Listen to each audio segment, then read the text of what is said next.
Welcome to Uriah Heep, the Magician's Podcast. I'll be covering every studio song the band has recorded and every bonus track that I can find. Each week we'll go over a new song from the beginning to where they are currently, and as they keep adding albums, I'll keep adding shows. Let the deep dive party begin. In the magic garden, some were singing, some were dancing. Hello and welcome to Uriah Heep, the Magician's Podcast, the only fan-based band-endorsed Uriah Heep podcast that exists in the entire world. Can't speak about other worlds because I wouldn't know. Now, we have a song for you today that is a bit of a play on words. It's called Rollin The Rock. Some fans of a particular beer might enjoy this song. However, it's kind of a play on rock and roll. So we're going to get into the song right away. We're not going to wait with a bunch of stuff. But first, I'm going to tell you, if you have not checked out that new BMG box set that's coming out in September 2021, depending on when you're listening to this podcast, it may already be out. You may already own it. If you're listening in real time, you may already have pre-ordered it, and you should, because I don't know how many they're making. I don't know how long this is going to be available. So jump on it as quickly as you can. Get your order in and they will ship it out. We're looking at late September currently for the release date. I'm certainly looking forward to getting my copy. Cannot wait to share that with you all. But in the meantime, here is a Rollin The Rock.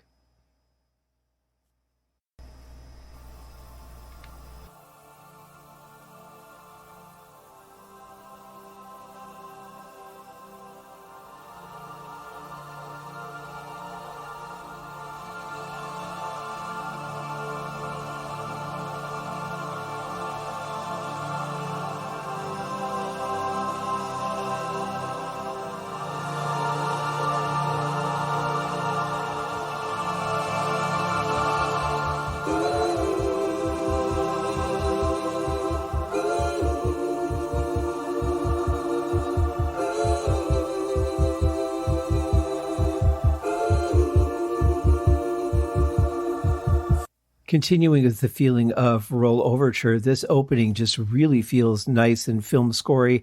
I really love the gentleness of it. Love that triple beat in there. It kind of sounds like a heartbeat, but with one extra beat in it. So that's kind of neat. But I love the sound of it. I love that it's not really, boom, boom, boom, boom, just really kind of gently sits in the sound field there.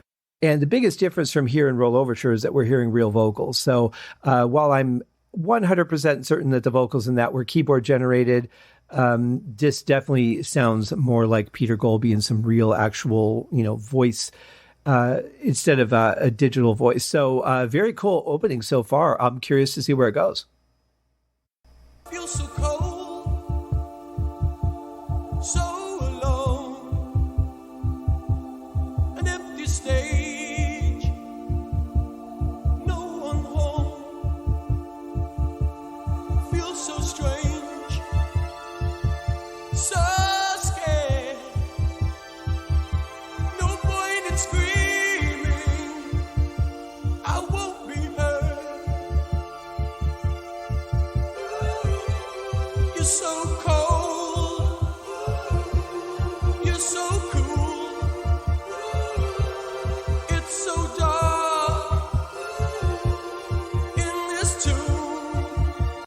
I really like the way that Peter Goalby sounds when he's singing a little more gently. His voice still has an edge to it. Like no matter how light he tries to be, it sounds like he's still got a little bit of power in there.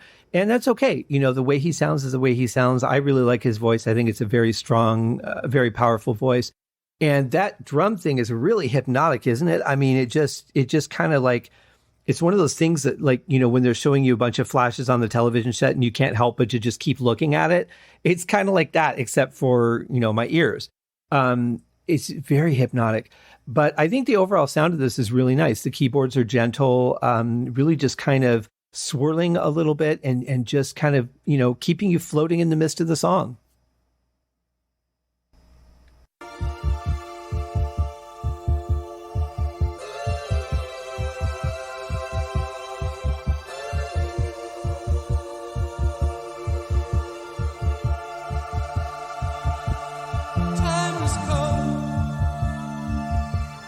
So soon, and time takes no prisoner.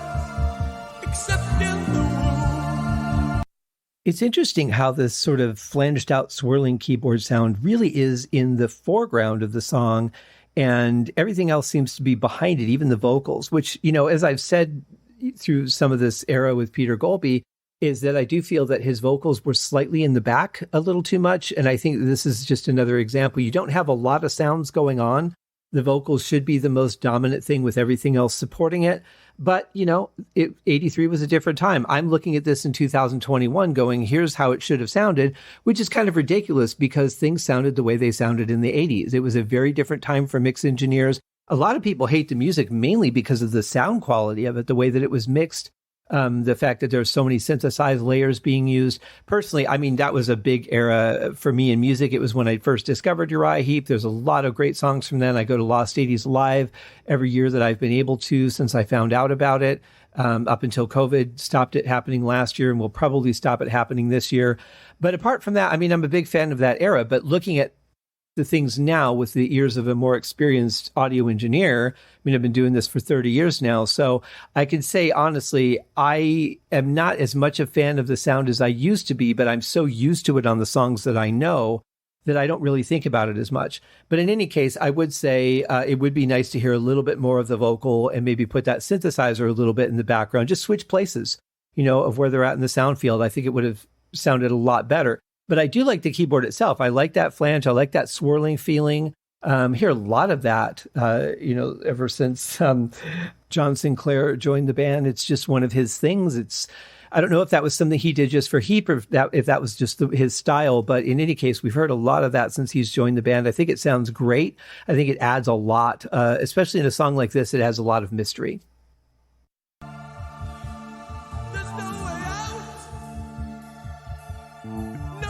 Escape. The silence is deafening. I have to cry. You're so cold. You're so cool. It's so dark in this tune. I always find it fascinating the way that bands choose to go from that sort of gentle vocal into, okay, now we got to be heavy now. Here's where the song's really going to kick in. How they go about transitioning that. Drum rolls are great, especially in this particular transition. They gave Lee 4 opportunities to do some pretty amazing drum rolls, and he delivered on all 4 of them very, very well. Really like the sound of the drums on this. I think the toms could be a little bit louder so you could hear it a little bit better. It would be defined more. But I really love what he's playing there. I think it's a very powerful exchange, great transition, and I really look forward to seeing what happens in the rest of the song.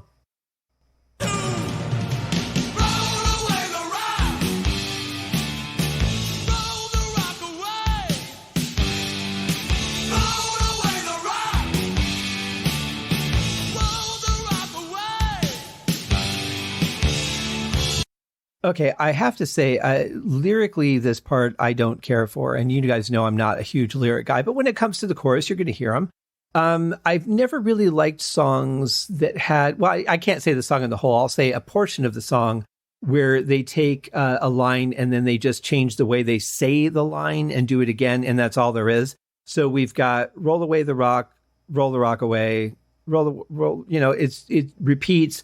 It just reiterates the same thing. It doesn't say, roll away the rock. You got to get it moving. Roll away the rock. Let's get it out of here. I mean, they could have done anything other than just saying the same thing over again. And I think I would have been happier with it. But, again, the song is what it is. I can only say, here's what I like and here's what I don't like about it. I like the sound of the vocals, though. They're very powerful here. I think this is some of the most powerful that the vocals as a collective have sounded on any Uriah Heep song I can think of. So the sound of it's really good. The sound of the chorus is great. I just wish they would have picked some different words to throw in there.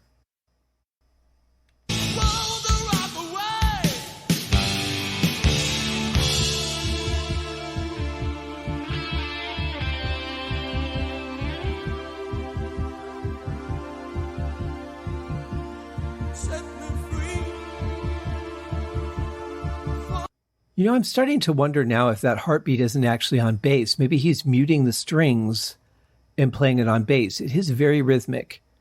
And it could be maybe there's a little bit of an effect on it, but whoever's doing that, it's really cool. I'm glad they went back into it. I love the digression here coming out of that really powerful chorus, going into this swirling keyboard again, just kind of having like a feeling of being lost, being thrown around. I don't know which direction to go in. It's a really interesting vibe for a song. I always find songs like that, ones that I want to check out because I want to understand why do they feel this way? Why are they so confused? You know, what's happening here? And more so what's happening musically. How are they achieving that sound? What are they going to do to get out of it, to go to the next part where sooner or later, you know, that's whoever's swirling in the wind is going to have to land somewhere, whether it's safely on the ground or smack into the side of a house, who knows? But I think that it's one of those things that just becomes very intriguing to me. You know, it's like when you see the list of, you know, words that they use to describe a film. And one of them is something like intriguing or mystifying or edge of your seat or something like that. You know, I tend to gravitate towards things like that. So a song like this that just provides that on the musical level really interests me.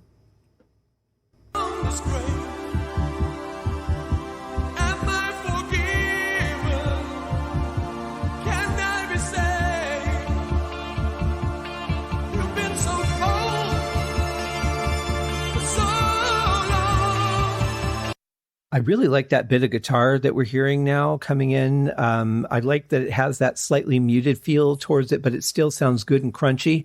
I like the synth, but again, the synth is kind of overpowering the vocals a little bit. So, you know, and when I said earlier when I was talking about the words, I know I'm going to get at least 5 people writing me and going, yeah, those words are stupid or this or that, or they should change it. It's not going to change, guys. I pointed out as something that I happened to notice while I'm listening to the song.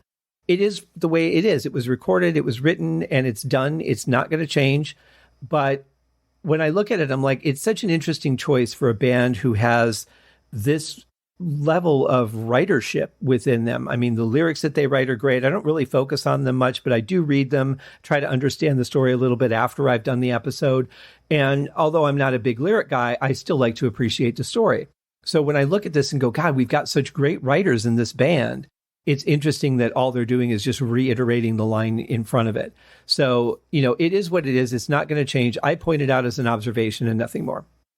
The silence is deafening.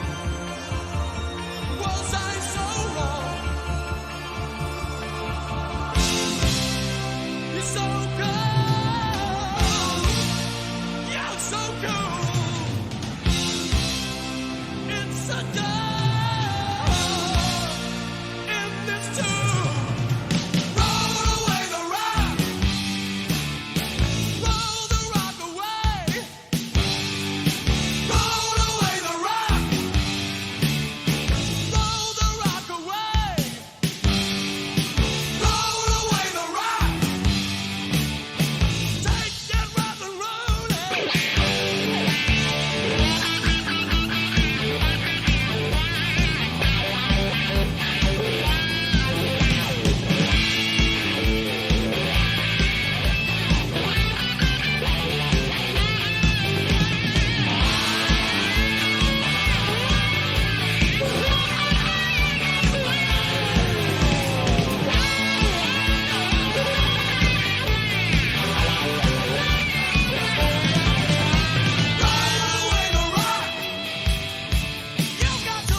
Well, that was a great solo. I really liked that. I think the tone was great. I think that the playing was very well within what works in context with the song.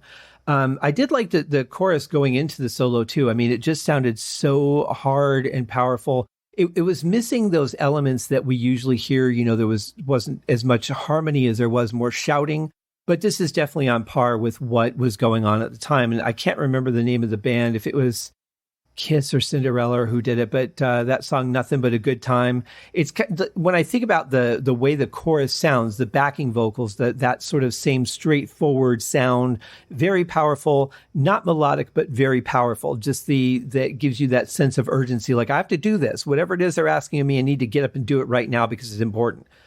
And I find that very interesting because it certainly allows you to control the direction of the song and your audience just with something as simple as doing the backing vocals straightforward.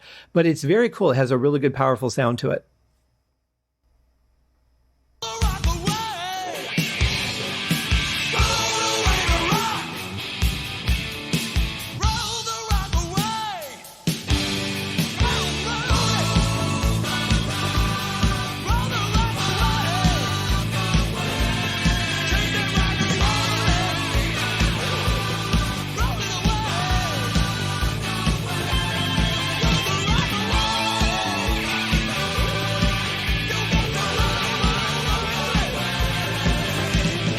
I really love the sound of the backing vocals here. You know, coming out of the solo, the songs started to sound a little bit weaker because so much was taken out to emphasize certain points. But I think that it really kind of weakened the music for me a little bit, took the power away from it, because you can't go from rich and full sounding to, you know, just a drum beat, some hi-hats and a couple little things and have it had the same power. Normally that's done specifically for impact, but it kind of started to take me out of the song a little bit. But I really love the sound of the backing vocals here. I think they're very powerful. We have a little bit of that Heep harmony back in there again, so it's more familiar territory for us. But it sounds really good.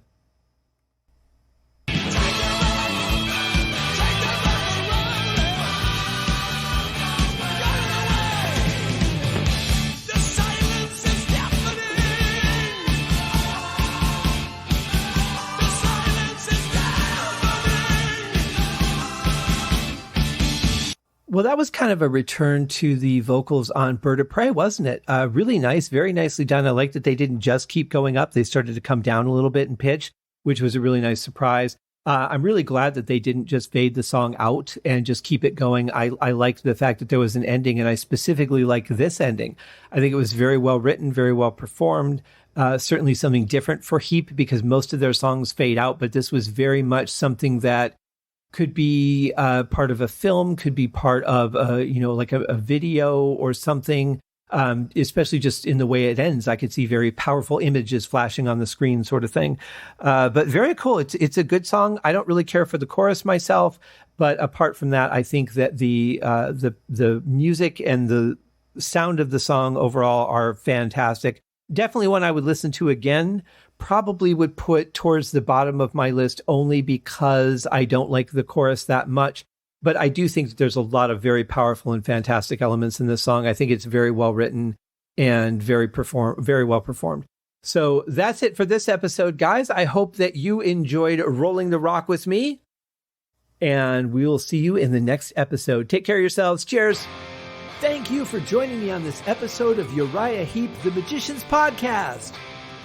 If you have enjoyed this show, please consider going over to Apple Podcasts or your favorite podcast outlet, leaving a rating or a review. Be sure to subscribe to make sure that you are notified when new episodes are available. Please be sure to share this podcast with your fellow Uriah Heep enthusiasts and anyone who you think would like Uriah Heep, which should be everyone. And if you are so inclined, please feel free to contribute to the Patreon account. And if you are not a Patreon subscriber, you can also pay through the PayPal link on the website listed in the show links below. I would also like to thank Uriah Heep for their very generous support of the show. And thank you guys for listening. We'll see you in the next episode. Happy days!